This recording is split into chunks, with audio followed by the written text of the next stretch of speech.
ایک گاؤں میں ایک بڑھیا رہتی تھی۔ اس کا ایک کامچور بیٹا بھی تھا۔ شیخی بگاڑنے میں بہت ماہر تھا۔ اس کو شیخ چلی کے نام سے پکارا جاتا تھا۔ بڑھیا محنت مزدوری کر کے اپنا اور اپنے بیٹے کا پیٹ بھرتی تھی۔ ایک دن بڑھیا بیمار ہو گئی۔ گھر میں کھانے کو کچھ نہ تھا۔ رات کو ماں بیٹا دونوں نے فاقہ کیا۔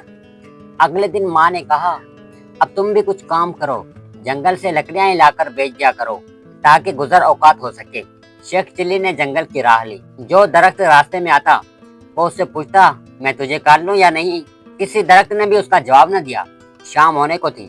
شیخ چلی گھر آنے کا ارادہ ہی کر رہا تھا کہ ایک درخت نظر آیا۔ اس نے پاس جا کر پوچھا، میں تجھے کاٹ لوں؟ درخت بولا، ہاں کاٹ لے، مگر ایک نصیحت کرتا ہوں، میری لکڑی سے ایک پلنگ بنانا اور اسے بادشاہ کے دربار میں لے کر جانا۔ اگر بادشاہ اس کی قیمت پوچھے تو کہنا ایک دو راتیں اس پر سوئیں، پھر اگر مناسب سمجھیں تو خریدیں۔ شیخ چلی نے درخت کی ہدایت کے مطابق اسے لکڑیاں کاٹ کر پلنگ تیار کیا اور بادشاہ کے دربار میں پہنچا۔ بادشاہ نے قیمت پوچھی تو شیخ چلی نے کہا، پہلے آپ اس پر ایک دو راتیں آرام فرمائیں، اگر اس میں کوئی خوبی پائیں تو اس کا انعام جو دل چاہے وہ دے دیں۔ بادشاہ حیران ہوا اور شیخ چلی کے کہنے پر نوکروں کو حکم دیا کہ آج یہ پلنگ میرے کمرے میں پہنچایا جائے۔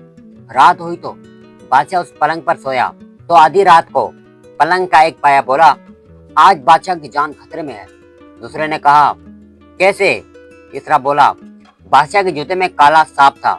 چوتھے نے کہا، بادشاہ کو چاہیے کہ صبح کو جوتے اچھی طرح جھاڑ کر پہنے۔ بادشاہ نے ایسا ہی کیا۔ واقعی بادشاہ کے جوتے میں ایک سانپ بیٹھا ہوا تھا۔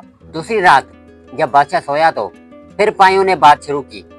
ایک بولا کہ تم پلنگ کو سنبھالے رکھو، میں کچھ خبریں جمع کر کے لے آتا ہوں۔ تینوں پائیوں نے پلنگ کو تھامے رکھا۔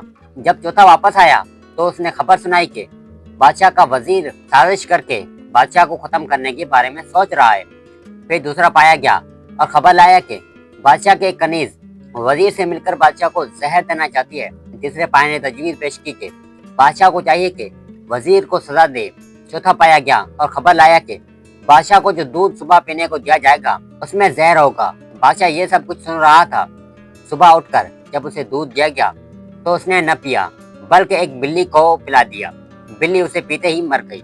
کنیز سے بادشاہ نے تحقیقات کی تو معلوم ہوا کہ زہر اس کے وزیر نے ایک کنیز کے ذریعے دودھ میں ملایا تھا۔